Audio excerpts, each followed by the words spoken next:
प्यारे विद्यार्थियों,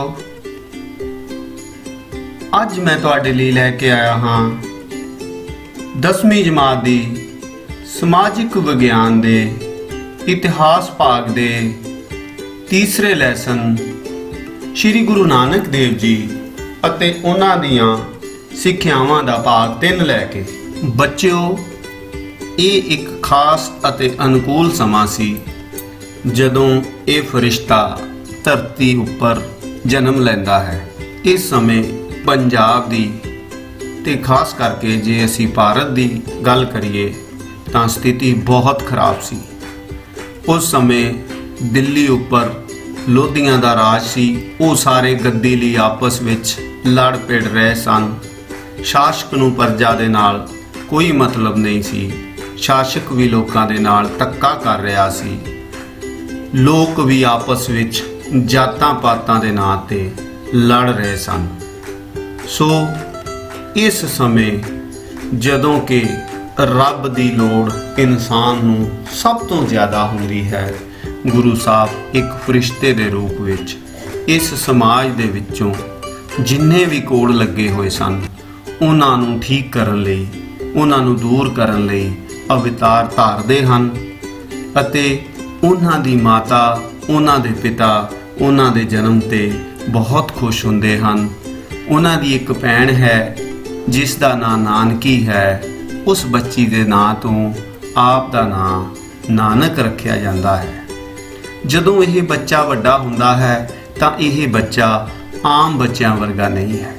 ये आम बच्चों वांग खेडण कुदन दे विच ध्यान नहीं दिंदा, सगों इकल्ले बैठ के उस परमात्मा नूं लभण दी कोशिश करता है। इस बच्चे नूं 7 साल की उम्र दे विच पढ़न लई भेजिया जाता है, पर इस दे अध्यापक इस दे प्रश्नां तो इन्ने ज़्यादा हैरान हो जाते हैं कि वो आप दी बांह फड़ के आप नूं घर छड्ड जाते हैं अते आप दे पिता नूं आखदे हैं कि ये बच्चा साडे नालों भी किते वध दिमाग दा मालिक है। हुण गुरु साहब जी दे नाल जनेऊ पाउण दी रस्म कीती जाती है, पर गुरु जी जनेऊ पाउण तो इनकार कर दिंदे हैं। ਉਹ सूत ਦੇ ਧਾਗਿਆਂ ਦਾ ਨਹੀਂ ਸਗੋਂ ਸਤਿਗੁਣਾਂ ਦੇ ਧਾਗਿਆਂ ਨਾਲ ਬਣੇ ਜਨੇਊ ਦੀ ਮੰਗ ਕਰਦੇ ਹਨ ਅਤੇ ਬਾਅਦ ਦੇ ਵਿੱਚ ਉਹ ਆਪਣੀ ਬਾਣੀ ਵਿੱਚ ਵੀ ਇਸ ਭਾਵਨਾ ਨੂੰ ਪ੍ਰਗਟ ਕਰਦੇ ਹਨ ਕਿ ਦਇਆ ਕਪਾ ਸੰਤੋਖ ਸੂਤ ਜਤ ਗੰਢੀ ਸਭ ਵਟ ਇਹ ਜਨੇਊ ਜੀ ਕਾ है ਤਾਂ ਪਾਂਡੇ ਘੱਤ। ਸੋ ਗੁਰੂ ਸਾਹਿਬ ਜਨੇਊ ਪਾਉਣ ਤੋਂ ਵੀ ਇਨਕਾਰ ਕਰ ਦਿੰਦੇ ਹਨ। ਇਸ ਤੋਂ ਬਾਅਦ ਆਪ ਦੇ ਪਿਤਾ ਆਪ ਨੂੰ ਮੱਝਾਂ ਚਾਰਨ ਦਾ ਕੰਮ ਦਿੰਦੇ ਹਨ। ਇਹ ਵੀ ਕੰਮ ਆਪ ਠੀਕ ਤਰ੍ਹਾਂ ਨਹੀਂ ਕਰਦੇ। ਮੱਝਾਂ ਗਵਾਂਡੀਆਂ ਦੀਆਂ ਫਸਲਾਂ ਉਜਾੜ ਦਿੰਦੀਆਂ ਹਨ। ਗਵਾਂਡੀ ਘਰ ਆ ਕੇ ਉਲਾਮਾ ਦਿੰਦੇ ਹਨ, ਪਰ ਜਦੋਂ ਮਹਿਤਾ ਕਾਲੂ ਜੀ ਜਾ ਕੇ ਦੇਖਦੇ ਹਨ ਤਾਂ ਫਸਲਾਂ ਬਿਲਕੁਲ ਹਰੀਆਂ ਭਰੀਆਂ ਹੁੰਦੀਆਂ ਹਨ। उस तो बाद एक होर घटना होंदी है कि एक दोपहर गुरु जी दरखत थल्ले उस वाहिगुरू दी ओट आसरा दे विच भगती दे विच लीन हुंदे हन अते इस दौरान उन्हां नूं नींद आ जाती है अते एक सप उन्हां नूं छां करदा है। इस चीज़ नूं उत्थों दा शासक राय दुलार जो है वो देखदा है ਅਤੇ ਉਹ ਸਾਰਾ ਕੁਝ ਦੇਖ ਕੇ हैरान ਹੁੰਦਾ ਹੋਇਆ ਆਖਦਾ ਹੈ ਕਿ ਇਹ ਬੱਚਾ ਇੱਕ ਦਿਨ ਵੱਡਾ ਹੋ ਕੇ ਜਾਂ ਤਾਂ ਸੁਲਤਾਨ ਬਣੇਗਾ ਜਾਂ ਬਹੁਤ ਵੱਡਾ ਮਹਾਪੁਰਸ਼ ਬਣੇਗਾ, ਸੰਤ ਬਣੇਗਾ। ਪਰ ਦੂਸਰੇ ਪਾਸੇ ਮਹਿਤਾ ਕਾਲੂ ਜੀ ਦੀਆਂ ਸੋਚਾਂ ਕੁਝ ਹੋਰ ਹੀ ਹਨ। ਉਹ ਆਪਣੇ ਬੱਚੇ ਨੂੰ ਦੁਨੀਆਦਾਰੀ ਵਿੱਚ ਲਗਾਉਣਾ ਚਾਹੁੰਦੇ ਹਨ। ਇਸ ਲਈ ਉਹ ਉਹਨਾਂ ਨੂੰ 20 ਰੁਪਏ ਦੇ ਕੇ ਵਪਾਰ ਕਰਨ ਲਈ ਭੇਜਦੇ ਹਨ। ਪਰ ਆਪ ਇੱਥੇ ਵੀ ਰਸਤੇ ਵਿੱਚ ਭੁੱਖੇ ਸਾਧੂਆਂ ਨੂੰ ਦੇਖ ਕੇ ਉਹਨਾਂ ਨੂੰ ਭੋਜਨ ਕਰਵਾ ਦਿੰਦੇ ਹਨ ਅਤੇ ਉਹਨਾਂ ਨੂੰ ਰਸਦ ਵੀ ਲੈ ਕੇ ਦੇ ਦਿੰਦੇ ਹਨ। ਔਰ ਆਪ ਜਦੋਂ ਵਾਪਸ ਘਰ ਆਉਂਦੇ ਹਨ ਤਾਂ ਆਪ ਦੇ ਪਿਤਾ ਬਹੁਤ ਗੁੱਸੇ ਵਿੱਚ ਹੁੰਦੇ ਹਨ। ਉਹ ਆਪ ਤੋਂ 20 ਰੁਪਏ ਦਾ ਜਦੋਂ ਹਿਸਾਬ ਮੰਗਦੇ ਹਨ ਤਾਂ ਆਪ ਸਾਰੀ ਗੱਲ ਸੱਚੋ ਸੱਚ ਦੱਸ ਦਿੰਦੇ ਹਨ। ਇਸੇ ਨੂੰ ਸੱਚਾ ਸੌਦਾ ਕਿਹਾ ਜਾਂਦਾ ਹੈ। ਅਤੇ ਬੱਚਿਓ, ਗੁਰੂ ਸਾਹਿਬ ਦੀ ਸੱਚੇ ਸੌਦੇ ਦੇ ਰੂਪ ਵਿੱਚ ਚਲਾਈ ਗਈ ਇਹ ਜੋ ਰਸਮ ਹੈ ਜਾਂ ਇਹ ਜੋ ਪ੍ਰਥਾ ਹੈ ਅੱਜ ਵੀ ਚੱਲ ਰਹੀ ਹੈ। ਅੱਜ ਵੀ ਦੁਨੀਆ ਦੇ ਕਿਸੇ ਦੇਸ਼ ਵਿੱਚ ਚਲੇ ਜਾਓ, ਆਪ ਨੂੰ ਲੰਗਰ ਖਾਣ ਨੂੰ ਮਿਲਦਾ ਹੈ। ਇਹ ਪ੍ਰਥਾ ਅੱਜ ਵੀ ਚੱਲ ਰਹੀ ਹੈ। ਸੋ ਅਸੀਂ ਦੇਖਦੇ ਹਾਂ ਕਿ ਗੁਰੂ ਜੀ ਭਗਤੀ ਦੇ ਵਿੱਚ ਸਦਾ ਲੀਨ ਰਹਿੰਦੇ ਹਨ। ਉਹਨਾਂ ਨੂੰ ਇੱਧਰ ਉੱਧਰ ਦਾ ਕੋਈ ਧਿਆਨ ਨਹੀਂ ਰਹਿੰਦਾ, ਪਰ ਦੂਸਰੇ ਪਾਸੇ ਪਿਤਾ ਤਾਂ ਪਿਤਾ ਹੀ ਹੈ। ਉਹ ਪੂਰੀ ਕੋਸ਼ਿਸ਼ ਕਰਦੇ ਹਨ ਕਿ ਇਸ ਬੱਚੇ ਨੂੰ ਕਿਸੇ ਪਾਸੇ ਲਾਈਏ। ਸੋ ਇਸ ਖਾਤਰ ਉਹ ਆਪ ਜੀ ਦਾ ਵਿਆਹ ਬੀਬੀ ਸੁਲੱਖਣੀ ਦੇ ਨਾਲ 15 ਕੁ ਸਾਲ ਦੀ ਉਮਰ ਵਿੱਚ ਕਰ ਦਿੰਦੇ ਹਨ। ਆਪ ਦੇ ਘਰ 2 ਬੱਚੇ ਵੀ ਜਨਮ ਲੈਂਦੇ ਹਨ, ਪਰ ਫਿਰ ਵੀ ਆਪ ਜਿਹੜਾ ਹੈ ਆਪਣਾ ਧਿਆਨ ਪਰਮਾਤਮਾ ਵਾਲੇ ਰੱਖਦੇ ਹਨ। ਹੁਣ ਆਪ ਦੇ ਪਿਤਾ ਜੀ ਫਿਰ ਸੋਚਦੇ ਹਨ ਕਿ ਮੈਂ ਇਸ ਨੂੰ ਕੀ ਕਰਾਂ ਜੋ ਇਸ ਦਾ ਧਿਆਨ ਦੁਨੀਆਦਾਰੀ ਵਿੱਚ ਲਗਾ ਦੇਗੀ। ਆਪ ਨੂੰ ਆਪਣੀ ਭੈਣ ਬੇਬੇ ਨਾਨਕੀ ਦੇ ਕੋਲ ਸੁਲਤਾਨਪੁਰ ਭੇਜ ਦਿੱਤਾ ਜਾਂਦਾ ਹੈ, ਜਿੱਥੇ ਆਪ ਜੀ ਨੂੰ ਭੰਡਾਰੀ ਦੀ ਨੌਕਰੀ ਮਿਲ ਜਾਂਦੀ ਹੈ। ਇੱਥੇ ਵੀ ਆਪ ਦੇ ਖਿਲਾਫ ਸ਼ਿਕਾਇਤ ਹੁੰਦੀ ਹੈ ਅਤੇ ਹਿਸਾਬ ਕੀਤਾ ਜਾਂਦਾ ਹੈ ਤਾਂ ਸਾਰਾ ਕੁਝ ਠੀਕ ਨਿਕਲਦਾ ਹੈ, ਪਰ ਆਪ ਇੱਥੇ ਵੀ ਲੋੜਵੰਦਾਂ ਦੀ ਮਦਦ ਜ਼ਰੂਰ ਕਰਦੇ ਹਨ। ਇੱਥੇ ਹੀ ਇੱਕ ਦਿਨ ਆਪ ਇਸ ਵੇਈ ਦੇ ਵਿੱਚ ਇਸ਼ਨਾਨ ਕਰਨ ਜਾਂਦੇ ਹਨ ਤੇ ਵਾਪਸ ਨਹੀਂ ਆਉਂਦੇ। ਕੁੱਲ 3 ਦਿਨ ਆਪ ਇਸ ਵੇਈ ਦੇ ਵਿੱਚ ਰਹਿੰਦੇ ਹਨ। ਇਹ ਸਾਖੀ ਦੇ ਵਿੱਚ ਕਿਹਾ ਜਾਂਦਾ ਹੈ। ਤੇ ਜਦੋਂ ਆਪ ਇਸ ਵੇਈ ਚੋਂ ਬਾਹਰ ਆਉਂਦੇ ਹਨ ਤਾਂ ਲੋਕ ਪੁੱਛਦੇ ਹਨ ਤਾਂ ਆਪ ਜਵਾਬ ਦਿੰਦੇ ਹਨ ਕਿ ਨਾ ਕੋਈ ਹਿੰਦੂ ਨਾ ਮੁਸਲਮਾਨ। ਸੋ ਆਪ ਨੂੰ ਗਿਆਨ ਦੀ ਪ੍ਰਾਪਤੀ ਹੋ ਜਾਂਦੀ ਹੈ। ਗਿਆਨ ਪ੍ਰਾਪਤੀ ਤੋਂ ਬਾਅਦ ਗੁਰੂ ਸਾਹਿਬ ਯਾਤਰਾਵਾਂ ਤੇ ਚਾਲੇ ਪਾ ਲੈਂਦੇ ਹਨ, ਜਿਨ੍ਹਾਂ ਨੂੰ ਉਦਾਸੀਆਂ ਵੀ ਕਿਹਾ ਜਾਂਦਾ ਹੈ, ਜਿਸ ਦਾ ਉਦੇਸ਼ ਸਿਰਫ ਇੰਨਾ ਸੀ ਕਿ ਇਸ ਭਟਕੀ ਹੋਈ ਦੁਨੀਆ ਨੂੰ, ਭਟਕੇ ਹੋਏ ਸਮਾਜ ਦੇ ਵਿੱਚੋਂ ਜੋ ਕੁਰੀਤੀਆਂ ਸਨ ਉਹਨਾਂ ਨੂੰ ਦੂਰ ਕਰਨਾ ਸੀ। ਸੋ ਗੁਰੂ ਸਾਹਿਬ ਨੇ ਇਸ ਦੌਰਾਨ ਜੋ ਕੁਝ ਵੀ ਲੋਕਾਂ ਨੂੰ ਦੱਸਿਆ, ਜਿਹੜੀਆਂ ਗੱਲਾਂ ਵੀ ਕੀਤੀਆਂ, ਉਹਨਾਂ ਨੂੰ ਆਪਾਂ ਗੁਰੂ ਜੀ ਦੀਆਂ ਸਿੱਖਿਆਵਾਂ ਕਹਿੰਦੇ ਹਾਂ। ਉਹਨਾਂ ਦੇ ਜੋ ਵਿਚਾਰ ਸਨ ਉਹਨਾਂ ਨੂੰ ਗੁਰੂ ਜੀ ਦੀਆਂ ਸਿੱਖਿਆਵਾਂ ਕਿਹਾ ਜਾਂਦਾ ਹੈ। ਚਲੋ ਆਪਾਂ ਹੁਣ ਗੁਰੂ ਸਾਹਿਬ ਦੀਆਂ ਸਿੱਖਿਆਵਾਂ ਦੀ ਗੱਲ ਕਰਦੇ ਹਾਂ। ਵਿਦਿਆਰਥੀਓ, ਇਹ ਤੁਸੀਂ ਹੁਣ ਆਪਣੀ ਸਕਰੀਨ ਤੇ ਜੋ ਦੇਖ ਰਹੇ ਹੋ, ਇਹ ਹੈ ਸ਼੍ਰੀ ਗੁਰੂ ਨਾਨਕ ਦੇਵ ਜੀ ਦੀਆਂ ਸਿੱਖਿਆਵਾਂ ਦਾ ਇੱਕ ਮਾਈਂਡ ਮੈਪ। ਇਸ ਵਿੱਚ ਜਿਵੇਂ ਅਸੀਂ ਬੜੀ ਆਸਾਨੀ ਨਾਲ ਪੜ੍ਹ ਸਕਦੇ ਹਾਂ ਕਿ ਗੁਰੂ ਸਾਹਿਬ ਨੇ ਕਿਹੜੀਆਂ ਸਿੱਖਿਆਵਾਂ ਸਾਨੂੰ ਦਿੱਤੀਆਂ। ਉਹਨਾਂ ਨੇ ਕਿਹਾ ਪਰਮਾਤਮਾ ਇੱਕ ਹੈ, ਪਰਮਾਤਮਾ ਸਰਬ ਸ਼ਕਤੀਮਾਨ ਹੈ, ਪਰਮਾਤਮਾ ਮਹਾਨ ਹੈ, ਸਰਵਉੱਚ ਹੈ, ਪਰਮਾਤਮਾ ਦਿਆਲੂ ਹੈ, ਪਰਮਾਤਮਾ ਨਿਰੰਕਾਰ ਹੈ। ਪਰਮਾਤਮਾ ਦੇ ਹੁਕਮ ਦਾ ਵੀ ਮਹੱਤਵ ਉਹਨਾਂ ਨੇ ਦੱਸਿਆ। ਜਿਵੇਂ ਸੱਚਖੰਡ ਦੀ ਗੱਲ ਕੀਤੀ, ਤਪੱਸਿਆ ਦੇ ਵਿੱਚ ਉਹਨਾਂ ਨੂੰ ਵਿਸ਼ਵਾਸ ਨਹੀਂ ਸੀ। ਨਾਮ ਜਪਣ ਦੀ ਗੁਰੂ ਸਾਹਿਬ ਨੇ ਗੱਲ ਕੀਤੀ। ਉਹਨਾਂ ਨੇ ਸਾਨੂੰ ਹਉਮੈ ਦਾ ਤਿਆਗ ਕਰਨ ਲਈ ਵੀ ਕਿਹਾ। ਉਹਨਾਂ ਨੇ ਗੁਰੂ ਦੀ ਲੋੜ, ਗੁਰੂ ਦੀ ਇੰਪੋਰਟੈਂਸ ਜਿਹੜੀ ਹੈ ਸਾਨੂੰ ਉਹ ਵੀ ਦੱਸੀ। ਉਹਨਾਂ ਨੇ ਗੁਰੂ ਦੀ ਲੋੜ, ਗੁਰੂ ਦੀ ਇੰਪੋਰਟੈਂਸ ਦੀ ਵੀ ਗੱਲ ਕੀਤੀ। ਉਹਨਾਂ ਨੇ ਸਦਾਚਾਰ ਉੱਤੇ ਜ਼ੋਰ ਦੇਣ ਲਈ ਵੀ ਕਿਹਾ। ਉਹਨਾਂ ਨੇ ਜਾਤ ਪਾਤ ਦਾ ਖੰਡਨ ਵੀ ਕੀਤਾ। ਸੋ ਬੱਚਿਓ, ਇਹ ਇੱਕ ਛੋਟੀ ਜਿਹੀ ਕੋਸ਼ਿਸ਼ ਸੀ। ਹੁਣ ਆਪਾਂ ਗੁਰੂ ਸਾਹਿਬ ਜੀ ਦੀਆਂ ਸਿੱਖਿਆਵਾਂ ਜੋ ਹਨ ਉਹਨਾਂ ਨੂੰ ਇੱਕ ਕਰਕੇ ਜਾਣਨ ਦੀ ਕੋਸ਼ਿਸ਼ ਕਰਦੇ ਹਾਂ। ਗੁਰੂ ਨਾਨਕ ਦੇਵ ਜੀ ਨੇ ਕਿਸੇ ਗੂੜ ਫਿਲਾਸਫੀ ਦਾ ਪ੍ਰਚਾਰ ਨਹੀਂ ਸੀ ਕੀਤਾ। ਉਹਨਾਂ ਨੇ ਜਿੰਨੀਆਂ ਵੀ ਆਪਣੀਆਂ ਸਿੱਖਿਆਵਾਂ ਦਿੱਤੀਆਂ, ਉਹਨਾਂ ਦੇ ਵਿੱਚ ਬੱਚਿਓ ਉਹਨਾਂ ਨੇ ਲੋਕਾਂ ਦੀ ਉਸ ਸਮੇਂ ਦੀ ਜਿਹੜੀ ਆਸਾਨ ਪੰਜਾਬੀ ਭਾਸ਼ਾ ਸੀ ਉਸ ਦੀ ਵਰਤੋਂ ਕੀਤੀ। ਅਤੇ ਦੂਸਰੀ ਗੱਲ ਹੋਰ, ਉਹਨਾਂ ਨੇ ਜਿਹੜੀਆਂ ਆਪਣੀਆਂ ਸਿੱਖਿਆਵਾਂ ਸੀ ਉਹ ਕਲਪਨਾ ਤੇ ਆਧਾਰਿਤ ਗੱਲਾਂ ਨਹੀਂ ਸੀ ਕੀਤੀਆਂ, ਸਗੋਂ ਉਹਨਾਂ ਦੀਆਂ ਗੱਲਾਂ ਲੋਕਾਂ ਦੇ ਜੀਵਨ ਦੇ ਨਾਲ ਸੰਬੰਧ ਰੱਖਦੀਆਂ ਸੀ। ਸੋ ਉਹਨਾਂ ਦੀਆਂ ਜਿਹੜੀਆਂ ਸਿੱਖਿਆਵਾਂ ਹਨ ਉਹਨਾਂ ਦਾ ਸਾਰ ਇਹੀ ਹੈ ਕਿ ਮਨੁੱਖ ਨੂੰ ਸੰਸਾਰ ਵਿੱਚ ਰਹਿੰਦੇ ਹੋਏ ਸੱਚੇ ਦਿਲ ਨਾਲ ਉਸ ਪਰਮਾਤਮਾ ਦਾ ਨਾਮ ਲੈਣਾ ਚਾਹੀਦਾ ਹੈ, ਉਸ ਦੀ ਬੰਦਗੀ ਕਰਨੀ ਚਾਹੀਦੀ ਹੈ, ਚੰਗੇ ਕੰਮ ਕਰਨੇ ਚਾਹੀਦੇ ਹਨ। ਉਹਨਾਂ ਦੀਆਂ ਸਿੱਖਿਆਵਾਂ ਜਿਹੜੀਆਂ ਹਨ ਉਹ ਇਸ ਤਰ੍ਹਾਂ ਹਨ, ਜਿਵੇਂ ਉਹ ਪਰਮਾਤਮਾ ਬਾਰੇ ਆਪਣੇ ਵਿਚਾਰ ਇਸ ਤਰ੍ਹਾਂ ਲਿਖਦੇ ਹਨ ਕਿ ਇੱਕ ਓਂਕਾਰ ਸਤਿਨਾਮ ਕਰਤਾ ਪੁਰਖ ਨਿਰਭਉ ਨਿਰਵੈਰ ਅਕਾਲ ਮੂਰਤ ਅਜੂਨੀ ਸੈਭੰ ਗੁਰ ਪ੍ਰਸਾਦ ਜਪ। ਇਸ ਵਿੱਚ ਉਹ ਪਰਮਾਤਮਾ ਸੰਬੰਧੀ ਸਾਰਾ ਕੁਝ ਹੀ ਕਹਿ ਦਿੰਦੇ ਹਨ। ਇਹ ਇੱਕ ਤਰ੍ਹਾਂ ਦਾ ਆਪਾਂ ਜਦੋਂ ਤੁਸੀਂ ਪੜ੍ਹਦੇ ਹੋ ਤਾਂ ਤੁਸੀਂ ਪੋਇਮ ਦੇ ਵਿੱਚ ਤੁਹਾਨੂੰ ਸੈਂਟਰਲ ਆਈਡੀਆ ਪੜ੍ਹਨ ਨੂੰ ਮਿਲਦਾ ਹੈ। ਇਹ ਗੁਰੂ ਨਾਨਕ ਸਾਹਿਬ ਦੀ ਬਾਣੀ ਦਾ ਸਾਰਾ ਕੁਝ ਗਾਗਰ ਵਿੱਚ ਸਾਗਰ ਇਹਨਾਂ ਲਾਈਨਾਂ ਵਿੱਚ ਪਾਈ ਹੋਈ ਹੈ। ਗੁਰੂ ਸਾਹਿਬ ਕੀ ਕਹਿੰਦੇ ਹਨ, ਚਲੋ ਆਪਾਂ ਪੜ੍ਹਦੇ ਹਾਂ। ਗੁਰੂ ਸਾਹਿਬ ਸਭ ਤੋਂ ਪਹਿਲਾਂ ਕਹਿੰਦੇ ਹਨ ਕਿ ਪਰਮਾਤਮਾ ਇੱਕ ਹੈ। ਉਹਨਾਂ ਨੇ ਪਰਮਾਤਮਾ ਦੀ ਏਕਤਾ ਦਾ ਹੀ ਪ੍ਰਚਾਰ ਕੀਤਾ। ਉਹਨਾਂ ਦੇ ਵਿਚਾਰਾਂ ਦੇ ਅਨੁਸਾਰ ਬ੍ਰਹਮਾ, ਵਿਸ਼ਨੂੰ, ਮਹੇਸ਼, ਇਹ ਸਭ ਜੋ ਹਨ ਇਹ ਇੱਕ ਅਕਾਲ ਪੁਰਖ ਜਿਹੜਾ ਪਰਮਾਤਮਾ ਹੈ ਉਸ ਦੀ ਬਣਾਈ ਹੋਈ ਇੱਕ ਰਚਨਾ ਹੈ। ਸਭ ਤੋਂ ਉੱਚਾ ਜੋ ਹੈ ਉਹ ਪਰਮਾਤਮਾ ਹੈ ਜਿਹੜਾ ਸਾਨੂੰ ਦਿਖਾਈ ਨਹੀਂ ਦਿੰਦਾ, ਔਰ ਉਹ ਇੱਕ ਹੈ, ਉਹ ਜ਼ਿਆਦਾ ਨਹੀਂ ਹਨ। ਉਹਨਾਂ ਦੇ ਅਨੁਸਾਰ ਦੁਨੀਆ ਦਾ ਹੋਰ ਕੋਈ ਵੀ ਗੁਰੂ, ਦੇਵੀ ਦੇਵਤਾ, ਕੋਈ ਵੀ ਜੋ ਹੈ ਉਸ ਅਕਾਲ ਪੁਰਖ ਦੀ ਥਾਂ ਨਹੀਂ ਲੈ ਸਕਦਾ। ਇਸ ਤੋਂ ਬਾਅਦ ਗੁਰੂ ਸਾਹਿਬ ਕਹਿੰਦੇ ਹਨ ਕਿ ਜਿਹੜਾ ਪਰਮਾਤਮਾ ਹੈ ਉਹ ਸਰਵ ਸ਼ਕਤੀਮਾਨ ਹੈ ਅਤੇ ਸਰਵ ਵਿਆਪਕ ਹੈ। ਉਹਨਾਂ ਦੇ ਵਿਚਾਰ ਜਿਹੜੇ ਹਨ ਉਹ ਇਹੀ ਹਨ ਕਿ ਉਹ ਪਰਮਾਤਮਾ ਨੂੰ ਅਸੀਂ ਕਿਸੇ ਮੰਦਰ ਜਾਂ ਮਸਜਿਦ ਵਿੱਚ ਨਹੀਂ ਰੋਕ ਕੇ ਰੱਖ ਸਕਦੇ। ਉਹ ਸੰਸਾਰ ਦੇ ਹਰ ਜੀਵ ਦੇ ਵਿੱਚ ਰਹਿੰਦਾ ਹੈ।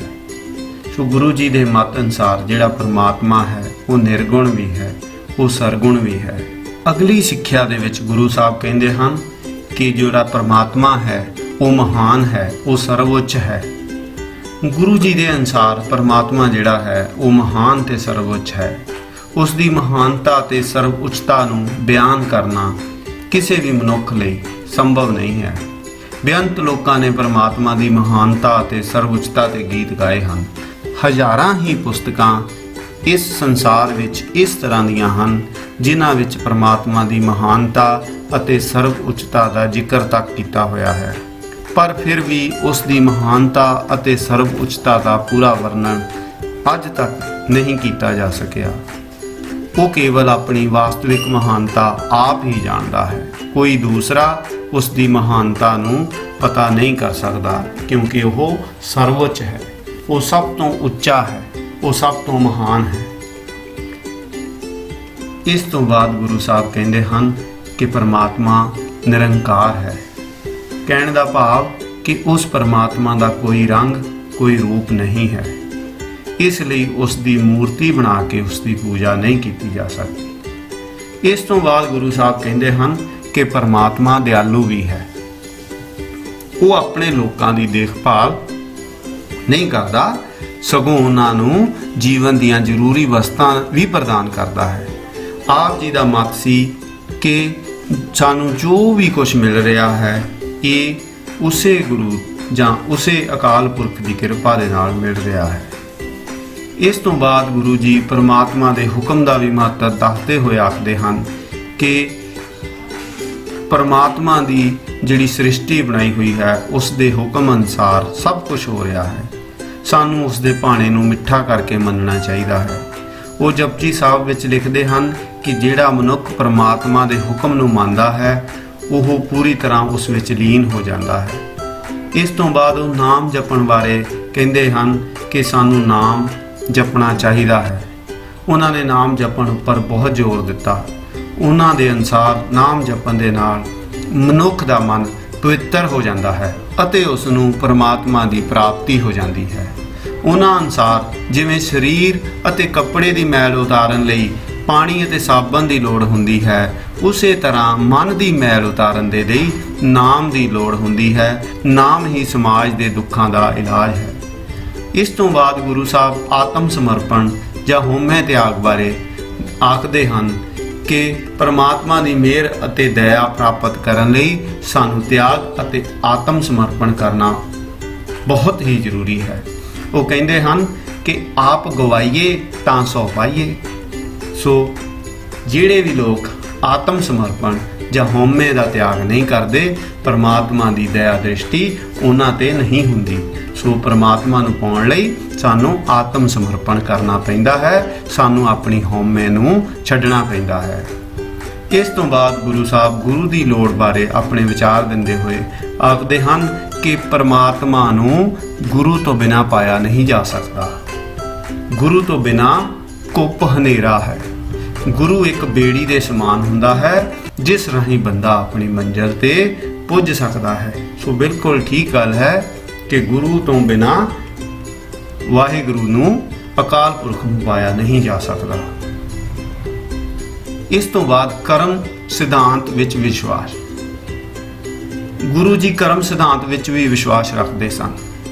ਉਹਨਾਂ ਦਾ ਇਹ ਦ੍ਰਿੜ ਵਿਸ਼ਵਾਸ ਸੀ ਕਿ ਮਨੁੱਖ ਆਪਣੇ ਕਰਮਾਂ ਕਰਕੇ ਹੀ, ਮੈਂ ਤਾਂ ਕਹਾਂਗਾ ਕਿ ਬੁਰੇ ਕਰਮਾਂ ਕਰਕੇ ਹੀ ਵਾਰ-ਵਾਰ ਜੰਮਦਾ ਤੇ ਮਰਦਾ ਹੈ। ਸੋ ਗੁਰੂ ਸਾਹਿਬ ਨੇ ਲੋਕਾਂ ਨੂੰ ਉਪਦੇਸ਼ ਦਿੱਤਾ ਕਿ ਜੇਕਰ ਸੱਚੇ ਮਨ ਦੇ ਨਾਲ ਉਸ ਦਾ ਨਾਮ ਜਪਣ, ਚੰਗੇ ਕਰਮ ਕਰਨ, ਵੰਡ ਕੇ ਛਕਣ ਤਾਂ ਮਰਨ ਉਪਰੰਤ ਉਹਨਾਂ ਦੀ ਆਤਮਾ ਨੂੰ ਮੁਕਤੀ ਮਿਲ ਸਕਦੀ ਹੈ। ਉਹ ਵਾਰ-ਵਾਰ ਮਰਨ ਜੰਮਣ ਦੇ ਆਵਾਗਮਨ ਚੋਂ ਨਿਕਲ ਸਕਦੇ ਹਨ। ਇਸ ਤੋਂ ਬਾਅਦ ਗੁਰੂ ਸਾਹਿਬ ਦੇ ਭਰਾਤਰੀ ਭਾਵ ਵਿੱਚ ਵਿਸ਼ਵਾਸ ਰੱਖਦੇ ਸਨ। ਉਹਨਾਂ ਦੇ ਅਨੁਸਾਰ ਸਾਰੇ ਸੰਸਾਰ ਦੇ ਮਨੁੱਖ ਭਰਾ ਹਨ। ਉਹ ਇਹ ਵੀ ਕਹਿੰਦੇ ਹਨ ਕਿ ਮਨੁੱਖ ਨੂੰ ਇੱਕ ਦੂਜੇ ਨਾਲ ਪ੍ਰੇਮ ਸਹਿਤ ਰਹਿਣਾ ਚਾਹੀਦਾ ਹੈ। ਉਹਨਾਂ ਨੇ ਆਪਣਾ ਜਿਹੜਾ ਉਪਦੇਸ਼ ਦਿੱਤਾ ਸੀ, ਜਦੋਂ ਉਹ ਕਹਿੰਦੇ ਸੀ ਨਾ ਕੋਈ ਹਿੰਦੂ ਨਾ ਕੋਈ ਮੁਸਲਮਾਨ, ਜਿਸ ਦਾ ਅਰਥ ਬਿਲਕੁਲ ਇੰਨਾ ਹੀ ਸੀ ਕਿ ਹਿੰਦੂ ਅਤੇ ਮੁਸਲਮਾਨ ਦੋਨੋਂ ਇੱਕ ਸਮਾਨ ਹਨ। ਸਦਾਚਾਰ ਉੱਪਰ ਜ਼ੋਰ। ਗੁਰੂ ਜੀ ਪ੍ਰਭੂ ਭਗਤੀ ਦੇ ਨਾਲ-ਨਾਲ ਸਦਾਚਾਰ ਦੇ ਨਿਯਮਾਂ ਉੱਪਰ ਵੀ ਜ਼ੋਰ ਦਿੰਦੇ ਸਨ। ਉਹ ਆਪਣੇ ਸ਼ਰਧਾਲੂਆਂ ਨੂੰ ਪਵਿੱਤਰ ਜੀਵਨ ਬਤੀਤ ਕਰਨ ਲਈ, ਸੱਚ ਬੋਲਣ ਲਈ, ਚੋਰੀ ਨਾ ਕਰਨ ਲਈ, ਇਮਾਨਦਾਰੀ ਨਾਲ ਰੋਜੀ ਕਮਾਉਣ ਲਈ, ਕਿਸੇ ਦਾ ਦਿਲ ਨਾ ਦਿਖਾਉਣ ਲਈ ਅਤੇ ਲੋੜਵੰਦ ਦੀ ਹਰ ਸਮੇਂ ਮਦਦ ਕਰਨ ਲਈ ਕਹਿੰਦੇ ਸਨ। ਉਹਨਾਂ ਦੇ ਵਿਚਾਰ ਅਨੁਸਾਰ ਜੋ ਮਨੁੱਖ ਸਦਾਚਾਰੀ ਨਹੀਂ ਹੈ ਉਹ ਪਰਮਾਤਮਾ ਦਾ ਸੱਚਾ ਭਗਤ ਨਹੀਂ ਬਣ ਸਕਦਾ। ਸੋ ਇਸ ਤਰ੍ਹਾਂ ਗੁਰੂ ਸਾਹਿਬ ਨੇ ਸਾਨੂੰ ਸਦਾਚਾਰ ਵਾਲਾ ਜੀਵਨ ਬਤੀਤ ਕਰਨ ਦੇ ਲਈ ਉਤਸ਼ਾਹਿਤ ਕੀਤਾ, ਪ੍ਰੇਰਿਆ। ਇਸ ਤੋਂ ਬਾਅਦ ਆਪਾਂ ਗੱਲ ਕਰਦੇ ਹਾਂ ਤਪੱਸਿਆ ਵਿੱਚ ਅਵਿਸ਼ਵਾਸ ਦੀ। ਗੁਰੂ ਸਾਹਿਬ ਨੂੰ ਤਪੱਸਿਆ ਵਿੱਚ ਵੀ ਵਿਸ਼ਵਾਸ ਨਹੀਂ ਸੀ। ਗੁਰੂ ਜੀ ਸੰਸਾਰ ਨੂੰ ਛੱਡ ਕੇ ਜੰਗਲਾਂ ਅਤੇ ਪਹਾੜੀ ਗੁਫਾਵਾਂ ਵਿੱਚ ਜਾ ਕੇ ਤਪੱਸਿਆ ਕਰਨ ਦੇ ਪੱਖ ਵਿੱਚ ਨਹੀਂ ਸਨ। ਉਹ ਕਹਿੰਦੇ ਸਨ ਕਿ ਮਨੁੱਖ ਨੂੰ ਲੋਕਾਂ ਵਿੱਚ ਹੀ ਰਹਿ ਕੇ ਆਪਣੀਆਂ ਜ਼ਿੰਮੇਵਾਰੀਆਂ ਨਿਭਾਉਂਦੇ ਹੋਏ ਮੋਹ ਮਾਇਆ ਨੂੰ ਤਿਆਗ ਕੇ ਹਉਮੈ ਦਾ ਤਿਆਗ ਕਰਨਾ ਚਾਹੀਦਾ ਹੈ। ਮਨੁੱਖ ਨੂੰ ਲੋਕਾਂ ਵਿੱਚ ਇਸ ਤਰ੍ਹਾਂ ਰਹਿਣਾ ਚਾਹੀਦਾ ਹੈ ਜਿਵੇਂ ਪਾਣੀ ਦੇ ਵਿੱਚ ਕਮਲ ਦਾ ਫੁੱਲ ਰਹਿੰਦਾ ਹੈ। ਗੁਰੂ ਜੀ ਨੇ ਆਪਣੇ ਅੰਤਲੇ ਸਮੇਂ ਕਰਤਾਰਪੁਰ ਵਿੱਚ ਰਹਿ ਕੇ ਇੱਕ ਆਦਰਸ਼ ਗ੍ਰਸਤੀ ਜੀਵਨ ਬਤੀਤ ਕਰਕੇ ਆਪਣੇ ਅਨੁਯਾਈਆਂ ਲਈ ਅਮਲੀ ਰੂਪ ਵਿੱਚ ਇਹ ਉਦਾਹਰਣ ਪੇਸ਼ ਕੀਤੀ ਕਿ ਮਨੁੱਖ ਘਰ ਵਿੱਚ ਰਹਿ ਕੇ ਵੀ ਉਸ ਪਰਮਾਤਮਾ ਦੀ ਭਗਤੀ ਕਰ ਸਕਦਾ ਹੈ। ਜਾਤ ਪਾਤ ਦਾ ਖੰਡਨ। ਗੁਰੂ ਜੀ ਨੇ ਜਾਤ ਪਾਤ ਦਾ ਵੀ ਖੰਡਨ ਕੀਤਾ। ਜਦੋਂ ਗੁਰੂ ਜੀ ਦਾ ਜਨਮ ਹੁੰਦਾ ਹੈ ਤਾਂ ਉਸ ਸਮੇਂ ਸਮਾਜ ਵਿੱਚ ਬਹੁਤ ਸਾਰੀਆਂ ਕੁਰੀਤੀਆਂ ਪਾਈਆਂ ਜਾ ਰਹੀਆਂ ਸਨ। ਹਿੰਦੂ ਸਮਾਜ 4 ਵਰਨਾਂ ਦੇ ਵਿੱਚ ਵੰਡਿਆ ਹੋਇਆ ਸੀ: ਬ੍ਰਾਹਮਣ, ਖੱਤਰੀ, ਵੈਸ਼ ਅਤੇ ਸ਼ੂਦਰ। ਅਤੇ ਇਸ ਤੋਂ ਬਿਨਾਂ ਵੀ ਹੋਰ ਅਨੇਕਾਂ ਉਪ ਜਾਤੀਆਂ ਜਿਹੜੀਆਂ ਸਨ ਉਦੋਂ ਬਣ ਜਾਂਦੀਆਂ ਹਨ। ਉੱਚੀਆਂ ਜਾਤਾਂ ਦੇ ਲੋਕ ਨੀਵੀਆਂ ਜਾਤੀਆਂ ਵਾਲਿਆਂ ਨੂੰ ਨਫ਼ਰਤ ਕਰਦੇ ਸਨ। ਉਹਨਾਂ ਦੇ ਨਾਲ ਮੇਲ ਮਿਲਾਪ ਵੀ ਨਹੀਂ ਸਨ ਰੱਖਦੇ। ਸੋ ਗੁਰੂ ਜੀ ਨੂੰ ਇਹ ਸਾਰਾ ਕੁਝ ਚੰਗਾ ਨਹੀਂ ਸੀ ਲੱਗਦਾ। ਉਹਨਾਂ ਨੇ ਇਸ ਚੀਜ਼ ਵੱਲ ਆਪਣੀ ਆਵਾਜ਼ ਉਠਾਈ। ਉਹਨਾਂ ਦੇ ਅਨੁਸਾਰ ਸਭ ਇੱਕ ਅਕਾਲ ਪੁਰਖ ਦੀ ਔਲਾਦ ਹਨ ਅਤੇ ਇੱਕ ਸਮਾਨ ਹਨ। ਉਹਨਾਂ ਲਈ ਹਿੰਦੂ ਅਤੇ ਮੁਸਲਮਾਨ ਵੱਡੇ ਛੋਟੇ ਭਰਾ ਦੀ ਤਰ੍ਹਾਂ ਸੀ। ਇਸ ਲਈ ਗੁਰੂ ਜੀ ਨੇ ਜਾਤੀ ਪ੍ਰਥਾ, ਛੂਤ ਛਾਤ ਦਾ ਜ਼ੋਰਦਾਰ ਸ਼ਬਦਾਂ ਵਿੱਚ ਖੰਡਨ ਕੀਤਾ। ਇਸੇ ਬਿਮਾਰੀ ਨੂੰ ਖਤਮ ਕਰਨ ਲਈ, ਇਸੇ ਕੋੜ ਨੂੰ ਖਤਮ ਕਰਨ ਲਈ ਗੁਰੂ ਸਾਹਿਬ ਨੇ ਲੰਗਰ ਪ੍ਰਥਾ ਅਤੇ ਪੰਗਤ ਪ੍ਰਥਾ ਸ਼ੁਰੂ ਕਰਕੇ ਛੂਤ ਛਾਤ ਦੀ ਬਿਮਾਰੀ ਨੂੰ ਸਦਾ ਲਈ ਜੜੋਂ ਖਤਮ ਕਰ ਦਿੱਤਾ। ਖੋਖਲੇ ਰੀਤੀ ਰਿਵਾਜਾਂ ਦਾ ਖੰਡਨ। ਗੁਰੂ ਜੀ ਨੇ ਸਮਾਜ ਵਿੱਚ ਚੱਲ ਰਹੇ ਖੋਖਲੇ ਰੀਤੀ ਰਿਵਾਜਾਂ ਅਤੇ ਪਖੰਡਾਂ ਦੀ ਜ਼ੋਰਦਾਰ ਸ਼ਬਦਾਂ ਵਿੱਚ ਨਿੰਦਿਆ ਕੀਤੀ। ਉਹਨਾਂ ਨੇ ਮੂਰਤੀ ਪੂਜਾ ਦਾ ਕਰੜੇ ਸ਼ਬਦਾਂ ਵਿੱਚ ਵਿਰੋਧ ਕੀਤਾ। ਉਹਨਾਂ ਅਨੁਸਾਰ ਪਰਮਾਤਮਾ ਦੀਆਂ ਮੂਰਤੀਆਂ ਬਣਾ ਕੇ ਉਸ ਦੀ ਪੂਜਾ ਕਰਨੀ ਵਿਅਰਥ ਹੈ, ਗਲਤ ਹੈ। ਉਹਨਾਂ ਨੇ ਜਗ ਅਤੇ ਬਲੀ ਦੇਣ ਨੂੰ ਵੀ ਵਿਅਰਥ ਦੱਸਿਆ। ਉਹਨਾਂ ਨੇ ਤੀਰਥ ਯਾਤਰਾ, ਵਰਤ, ਜੰਗਲ ਵਿੱਚ ਜਾ ਕੇ ਤਪ ਕਰਨਾ, ਸੂਰਜ ਨੂੰ ਪਾਣੀ ਦੇਣਾ ਆਦਿ ਕਈ ਬਿਮਾਰੀਆਂ ਦਾ, ਕਈ ਕੁਰੀਤੀਆਂ ਦਾ ਉਹਨਾਂ ਨੇ ਵਿਰੋਧ ਕੀਤਾ। ਉਹਨਾਂ ਨੇ ਇਸਤਰੀਆਂ ਦੀ ਮਹਿਮਾ ਵੀ ਇਸ ਤਰ੍ਹਾਂ ਜ਼ਾਹਿਰ ਕੀਤੀ ਕਿ ਸੋ ਕਿਉ ਮੰਦਾ ਆਖੀਏ ਜਿਤ ਜੰਮੇ ਰਾਜਾਨ, ਕਿਉਂਕਿ ਉਸ ਸਮੇਂ ਇਸਤਰੀਆਂ ਦੀ ਹਾਲਤ ਵੀ ਬਹੁਤੀ ਵਧੀਆ ਨਹੀਂ ਸੀ। ਸੋ ਇਹ ਸਨ ਗੁਰੂ ਸਾਹਿਬ ਜੀ ਦੀਆਂ ਕੁਝ ਸਿੱਖਿਆਵਾਂ। ਸੋ ਤੁਹਾਨੂੰ ਬੇਨਤੀ ਹੈ ਕਿ ਤੁਸੀਂ ਗੁਰੂ ਸਾਹਿਬ ਦੀਆਂ ਸਿੱਖਿਆਵਾਂ ਨੂੰ ਆਪਣੇ ਮਨ ਵਿੱਚ ਵਸਾ ਲੈਣਾ ਹੈ ਅਤੇ ਇੱਕ ਚੰਗਾ ਭਾਰਤ ਦਾ ਨਾਗਰਿਕ ਬਣਨ ਦੀ ਕੋਸ਼ਿਸ਼ ਕਰਨੀ ਹੈ। ਜੇਕਰ ਅਸੀਂ ਗੁਰੂ ਸਾਹਿਬ ਦੀਆਂ ਇਹਨਾਂ ਸਿੱਖਿਆਵਾਂ ਨੂੰ ਆਪਣੇ ਲੜ ਬੰਨ੍ਹ ਲਈਏ ਤਾਂ ਅਸੀਂ ਆਪਣੇ ਭਾਰਤ ਨੂੰ ਇੱਕ ਵਾਰੀ ਤੋਂ ਫਿਰ ਸੋਨੇ ਦੀ ਚਿੜੀ ਬਣਾ ਸਕਦੇ ਹਾਂ। ਬੱਚਿਓ, ਹੁਣ ਆਪਾਂ ਅੰਤ ਵਿੱਚ ਇੱਕ ਐਕਸਰਸਾਈਜ਼ ਕਰਦੇ ਹਾਂ ਜਿਸ ਤੋਂ ਸਾਨੂੰ ਪਤਾ ਲੱਗ ਜਾਏਗਾ ਕਿ ਹੁਣ ਤੱਕ ਅਸੀਂ ਜਿੰਨੀਆਂ ਵੀ ਗੱਲਾਂ ਸੁਣੀਆਂ ਹਨ ਕੀ ਸਾਨੂੰ ਸਮਝ ਲੱਗ ਗਈਆਂ ਹਨ। ਚਲੋ ਸ਼ੁਰੂ ਕਰਦੇ ਹਾਂ। ਇੱਕ ਛੋਟੀ ਜਿਹੀ ਐਕਸਰਸਾਈਜ਼ ਤੁਹਾਡੇ ਲਈ। ਤੁਹਾਡਾ ਅੱਜ ਲਈ ਪਹਿਲਾ ਕੁਐਸਚਨ ਹੈ ਕਿ ਸ੍ਰੀ ਗੁਰੂ ਨਾਨਕ ਦੇਵ ਜੀ ਨੇ ਪਹਿਲੀ ਉਦਾਸੀ ਡੈਸ਼ ਈਸਵੀ ਵਿੱਚ ਸ਼ੁਰੂ ਕੀਤੀ ਸੀ। ਸ਼ਾਬਾਸ਼ ਬੱਚਿਓ, ਸੋਚੋ ਇਸ ਬੱਚੇ ਵਾਂਗੂ ਤੁਸੀਂ ਵੀ ਸੋਚੋ। ਸੋ ਇਸ ਦਾ ਠੀਕ ਆਨਸਰ ਹੈ ਲਗਭਗ 1500 ਈਸਵੀ ਨੂੰ ਗੁਰੂ ਸਾਹਿਬ ਨੇ ਆਪਣੀ ਪਹਿਲੀ ਉਦਾਸੀ ਸ਼ੁਰੂ ਕੀਤੀ ਸੀ। ਸੋ ਬੱਚਿਓ, ਇਸ ਲੜੀ ਵਿੱਚ ਹੁਣ ਅੱਜ ਦਾ ਦੂਸਰਾ ਕੁਐਸਚਨ ਇਸ ਤਰ੍ਹਾਂ ਹੈ, ਡੈਸ਼ ਨਾਂ ਦਾ ਰਬਾਬੀ ਵੀ ਯਾਤਰਾ ਤੇ ਗੁਰੂ ਜੀ ਦੇ ਨਾਲ ਗਿਆ ਸੀ। ਸੋਚੋ ਬੱਚਿਓ, ਮੈਂ ਦੱਸਿਆ ਸੀ ਤੁਹਾਨੂੰ ਕੌਣ ਗਿਆ ਸੀ ਉਹਨਾਂ ਦੇ ਨਾਲ। ਸ਼ਾਬਾਸ਼। ਸੋ ਇਸ ਦਾ ਠੀਕ ਆਨਸਰ ਹੈ ਭਾਈ ਮਰਦਾਨਾ ਜੀ ਉਹਨਾਂ ਦੇ ਨਾਲ ਗਏ ਸਨ। ਹੁਣ ਤੀਸਰਾ ਕੁਐਸਚਨ ਤੁਹਾਡੇ ਅੱਗੇ ਪੇਸ਼ ਹੈ। ਤਾਲੰਬਾ ਵਿਖੇ ਗੁਰੂ ਜੀ ਦੀ ਮੁਲਾਕਾਤ ਡੈਸ਼ ਨਾਲ ਹੁੰਦੀ ਹੈ। ਗੁਰੂ ਜੀ ਦੀ ਮੁਲਾਕਾਤ ਜਦੋਂ ਉਹ ਤਾਲੰਬਾ ਜਾਂਦੇ ਆ ਤਾਂ ਕਿਸ ਨਾਲ ਹੁੰਦੀ ਹੈ? ਸੋਚੋ ਇੱਕ ਵਾਰੀ। ਚਲੋ ਇਸ ਦਾ ਆਨਸਰ ਵੀ ਮੈਂ ਦੱਸ ਦਿੰਦਾ ਹਾਂ, ਸੱਜਣ। ਸੋ ਅੱਜ ਦਾ ਚੌਥਾ ਕੁਐਸਚਨ ਹੈ ਤੁਹਾਡੇ ਲਈ, ਹਰਿਦੁਆਰ ਵਿਖੇ ਲੋਕ ਆਪਣੇ ਡੈਸ਼ ਨੂੰ ਪਾਣੀ ਦੇ ਰਹੇ ਸਨ। ਹਰਿਦੁਆਰ ਵਿਖੇ ਲੋਕ ਆਪਣੇ ਪਾਣੀ ਦੇ ਰਹੇ ਸਨ ਖੇਤਾਂ ਨੂੰ। ਕਿਹਨੂੰ ਦੇ ਰਹੇ ਸੀ? ਪਿੱਤਰਾਂ ਨੂੰ। ਪਰ ਬੱਚਿਓ, ਇੱਥੇ ਪਿੱਤਰਾਂ ਦਾ ਅਰਥ ਹੈ ਆਪਣੇ ਮਰ ਚੁੱਕੇ ਮਾਤਾ ਪਿਤਾ, ਵੱਡੇ ਵਡੇਰੇ। ਚਲੋ ਮੇਰਾ ਪੰਜਵਾਂ ਕੁਐਸਚਨ ਹੈ ਤੁਹਾਡੇ ਸਾਹਮਣੇ। ਲਓ ਜੀ, ਗੋਰਖ ਮਤੇ ਨੂੰ ਹੁਣ ਡੈਸ਼ ਕਿਹਾ ਜਾਂਦਾ ਹੈ।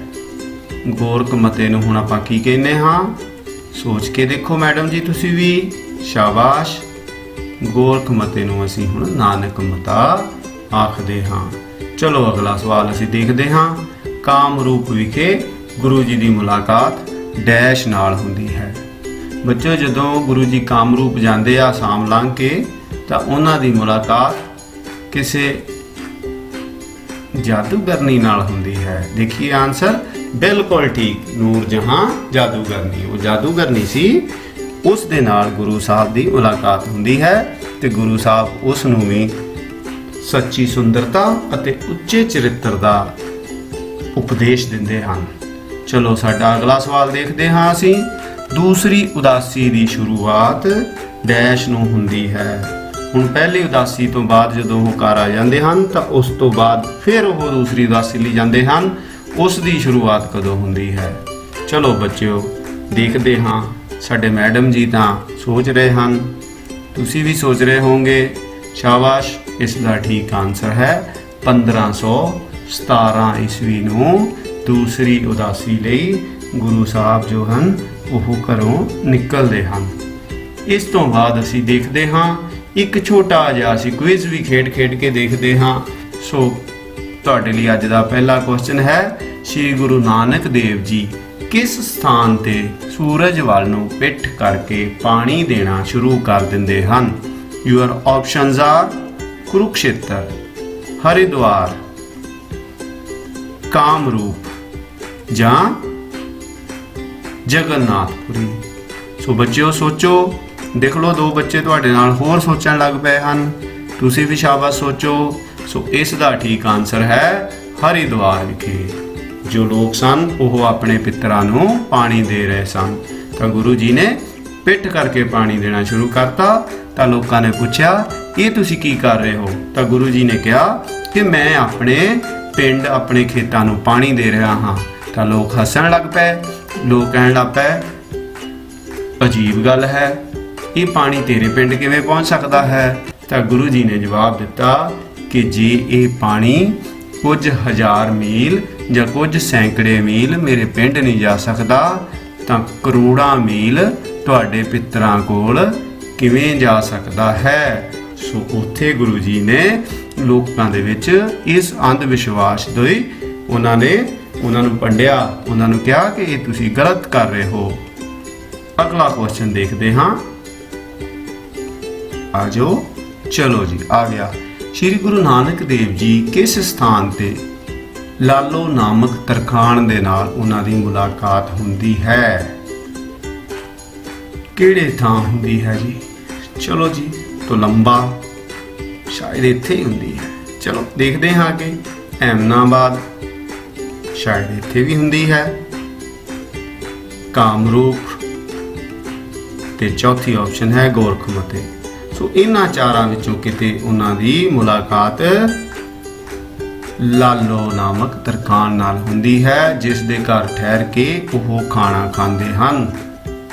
ਸੋ ਇਸ ਦਾ ਠੀਕ ਆਨਸਰ ਹੈ ਅਹਿਮਦਾਬਾਦ। ਸਭ ਤੋਂ ਪਹਿਲਾਂ ਉਹ ਜਦੋਂ ਉਦਾਸੀ ਤੇ ਪਹਿਲੀ ਤੇ ਜਾਂਦੇ ਹਨ ਤਾਂ ਇਸ ਦੇ ਹੀ ਘਰ ਜਾਂਦੇ ਹਨ ਅਤੇ ਉੱਥੇ ਮਲਕ ਭਾਗੋ ਨਾਂ ਦੇ ਇੱਕ ਅਮੀਰ ਬੰਦੇ ਦਾ ਉਹ ਜੋ ਰੋਟੀ ਦੀ ਉਹਦੀ ਫਰਮਾਇਸ਼ ਹੈ ਜਾਂ ਉਹਦੀ ਪ੍ਰਾਹੁਣਚਾਰੀ ਹੈ ਉਸ ਨੂੰ ਮਨਾ ਕਰ ਦਿੰਦੇ ਹਨ। ਕਹਿੰਦੇ ਹਨ ਕਿ ਤੂੰ ਸਾਰਾ ਕੁਝ ਜੋ ਹੈ ਇਹ ਪਾਪ ਦੀ ਕਮਾਈ ਇਕੱਠੀ ਕੀਤੀ ਹੋਈ ਹੈ। ਤਾਂ ਉੱਥੇ ਲੋਕਾਂ ਨੂੰ ਉਹ ਉਸ ਦੀਆਂ ਰੋਟੀਆਂ ਵਿੱਚੋਂ ਖੂਨ ਕੱਢ ਕੇ ਵੀ ਦਿਖਾਉਂਦੇ ਹਨ। ਅਗਲਾ ਕੁਐਸਚਨ ਹੈ ਸ਼੍ਰੀ ਗੁਰੂ ਨਾਨਕ ਦੇਵ ਜੀ ਨੇ ਮੋਦੀਖਾਨੇ ਦੇ ਵਿੱਚ ਕਦੋਂ ਨੌਕਰੀ ਕੀਤੀ? ਇਹ ਪ੍ਰਸ਼ਨ ਥੋੜਾ ਮੈਨੂੰ ਔਖਾ ਲੱਗਦਾ ਹੈ ਕਿ ਜਦੋਂ ਉਹਨਾਂ ਦੀ ਭੈਣ ਨਾਨਕੀ ਉਹਨਾਂ ਨੂੰ ਸੁਲਤਾਨਪੁਰ ਲੈ ਗਈ ਤਾਂ ਉੱਥੇ ਉਹਨਾਂ ਨੇ ਮੋਦੀਖਾਨੇ ਦੇ ਵਿੱਚ ਨੌਕਰੀ ਕੀਤੀ ਸੀ 1486-87। ਅਗਲੀ ਆਪਸ਼ਨ ਰਹੀ 87-88। ਅਗਲੀ ਆਪਸ਼ਨ ਹੈ 86-90 ਤੇ ਆਖਰੀ ਆਪਸ਼ਨ ਹੈ 86-96। ਸੋ ਬੱਚਿਓ ਇਹਨੂੰ ਨੋਟ ਕਰ ਲੈਣਾ ਹੈ ਕਿਉਂਕਿ ਇਹ ਡੇਟ ਵਾਲਾ ਕੁਐਸਚਨ ਹੈ ਤੇ ਡੇਟ ਵਾਲੇ ਕੁਐਸਚਨ ਬੱਚਿਆਂ ਨੂੰ ਅਕਸਰ ਔਖੇ ਲੱਗਦੇ ਹਨ। ਸੋ ਇਸ ਦਾ ਠੀਕ ਆਨਸਰ ਹੈ 1486-87 ਈਸਵੀ ਦੇ ਵਿੱਚ। ਸੋ ਬੱਚਿਓ ਇਹ ਰਿਹਾ ਅੱਜ ਦਾ ਅਖੀਰਲਾ ਸਵਾਲ। ਕਿਸ ਮੁਗਲ ਬਾਦਸ਼ਾਹ ਦੇ ਸਮੇਂ ਸ਼੍ਰੀ ਗੁਰੂ ਨਾਨਕ ਦੇਵ ਜੀ ਨੂੰ ਕੈਦ ਕਰ ਲਿਆ ਗਿਆ ਸੀ? ਤੁਹਾਡੀਆਂ ਆਪਸ਼ਨਸ ਹਨ ਹਿਮਾਯੂ, ਬਾਬਰ, ਇਬਰਾਹਿਮ ਲੋਧੀ ਜਾਂ ਸਿਕੰਦਰ ਲੋਧੀ। ਸੋ ਬੱਚਿਓ ਸੋਚੋ। ਇਸ ਦਾ ਠੀਕ ਆਨਸਰ ਹੈ ਬਾਬਰ।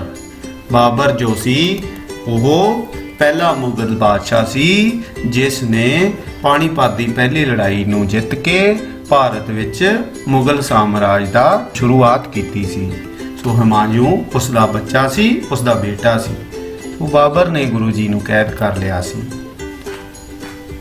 ਬੱਚਿਓ ਸਮਾਂ ਮੈਨੂੰ ਹੁਣ ਅੱਗੇ ਜਾਣ ਦੀ ਇਜਾਜ਼ਤ ਨਹੀਂ ਦਿੰਦਾ। ਮੈਂ ਆਪਣੀ ਬਾਣੀ ਨੂੰ ਇੱਥੇ ਹੀ ਵਿਰਾਮ ਦਿੰਦਾ ਹਾਂ। ਜੇਕਰ ਇਸ ਲੈਸਨ ਨੂੰ ਕਰਦੇ ਸਮੇਂ ਕਿਤੇ ਕੋਈ ਗਲਤੀ ਹੋ ਗਈ ਹੋਵੇ ਤਾਂ ਖਿਮਾ ਦਾ ਜਾਚਕ ਸਮਝ ਕੇ ਮੈਨੂੰ ਮਾਫ ਕਰਨਾ। ਤੁਹਾਡਾ ਸਾਰਿਆਂ ਦਾ ਆਪਣਾ ਦਵਿੰਦਰ ਸ਼ਰਮਾ, ਜ਼ਿਲ੍ਹਾ ਕਪੂਰਥਲਾ ਤੋਂ। ਧੰਨਵਾਦ ਬੱਚਿਓ। Thank you very much.